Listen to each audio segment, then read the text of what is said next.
globalisasi? Globalisasi merupakan proses mendunia yang membuat negara dan individu di seluruh dunia menjadi lebih terhubung, saling bergantung dan saling mempengaruhi melalui pertukaran informasi, ide, barang, jasa, dan budaya yang dipercepat oleh kemajuan teknologi informasi dan transportasi. Kita semua tahu, globalisasi telah mengubah banyak hal. Dunia menjadi lebih mudah karena teknologi. Kita bisa belajar, kerja, dan berkomunikasi dengan siapa saja di seluruh dunia. Adapun pengaruh globalisasi, positif dan negatif. Dampak positif.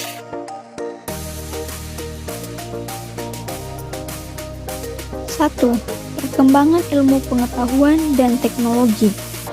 Globalisasi mempercepat penyebaran teknologi dan inovasi, memudahkan masyarakat untuk mengakses dan mengembangkan ilmu pengetahuan baru. 2. Kemudahan akses informasi. Hadirnya internet dan gadget membuat informasi dari seluruh dunia mudah diakses kapan saja dan di mana saja, memfasilitasi komunikasi dan pembelajaran. 3. Komunikasi semakin cepat.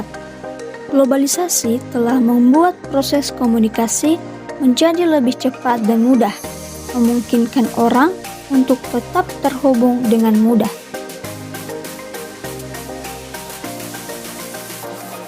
1. Peningkatan perekonomian. Masuknya investasi asing dan ekspansi perdagangan internasional memberikan peluang untuk meningkatkan perekonomian suatu negara. Ini termasuk sila kelima, karena pembangunan ekonomi yang berfokus pada pemerataan kesejahteraan, pengentasan kemiskinan, dan menciptakan peluang ekonomi yang adil bagi semua warga negara. 2. Pasar yang lebih luas. Produk-produk lokal dapat memiliki pasar yang lebih luas untuk dijual ke negara lain, asalkan memiliki daya saing yang tinggi. Ini juga mencakup pemerataan dan kesejahteraan bagi seluruh lapisan masyarakat yang berkaitan dengan sila kelima. 3. Efektivitas dan efisiensi. Globalisasi dapat meningkatkan efektivitas dan efisiensi dalam berbagai sektor melalui penerapan praktik terbaik dari berbagai belahan dunia. Efektivitas dan efisiensi dalam pembangunan termasuk penerapan sila ketiga Pancasila, karena kerjasama dan persatuan mewujudkan pembangunan yang efisien, serta sila kelima yang mengutamakan keadilan dan keseimbangan dalam penggunaan sumber daya untuk kemajuan bersama.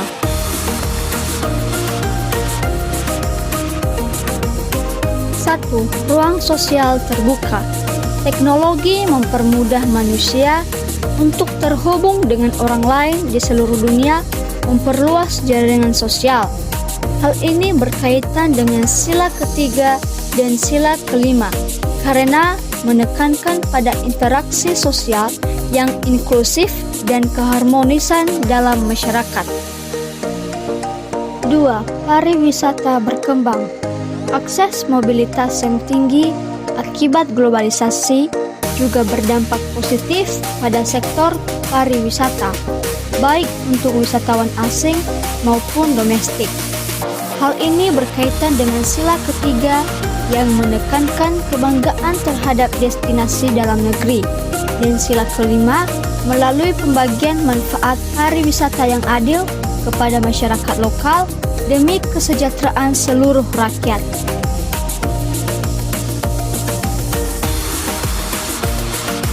1. Memperkuat kerjasama internasional. Negara-negara menjadi lebih terhubung satu sama lain, meningkatkan potensi kerjasama dalam berbagai aspek. Hal ini berkaitan dengan sila kedua dan sila ketiga, karena keduanya mengamanatkan pentingnya hubungan yang adil, tenggang rasa, serta kerjasama dengan bangsa lain.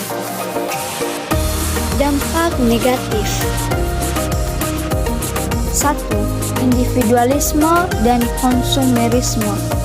Globalisasi mendorong gaya hidup individualistik, di mana seseorang lebih mementingkan diri sendiri, mengikis nilai gotong royong dan kebersamaan yang merupakan inti dari sila keempat Pancasila.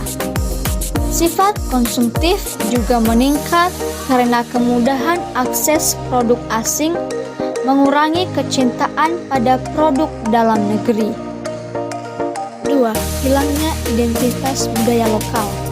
Pengaruh budaya asing, terutama budaya barat, yang seringkali dianggap lebih modern, bisa membuat masyarakat, khususnya generasi muda, meninggalkan tradisi dan nilai-nilai lokal yang telah diwariskan.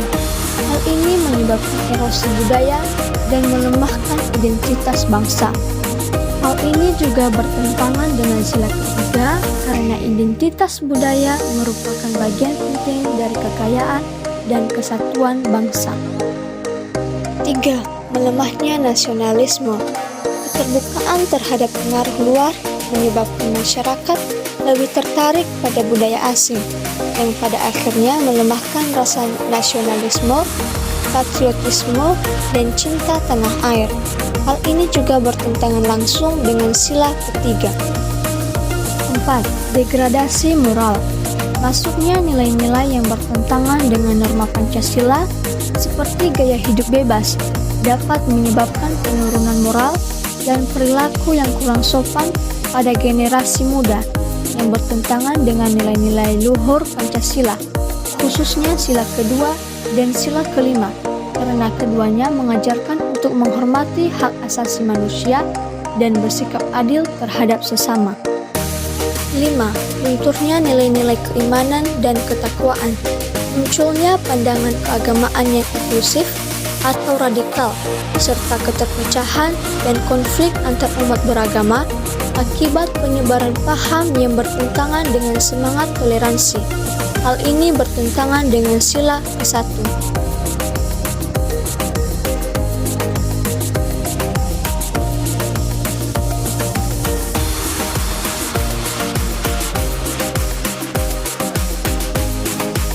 Lalu, bagaimana peran Pancasila dalam menghadapi globalisasi?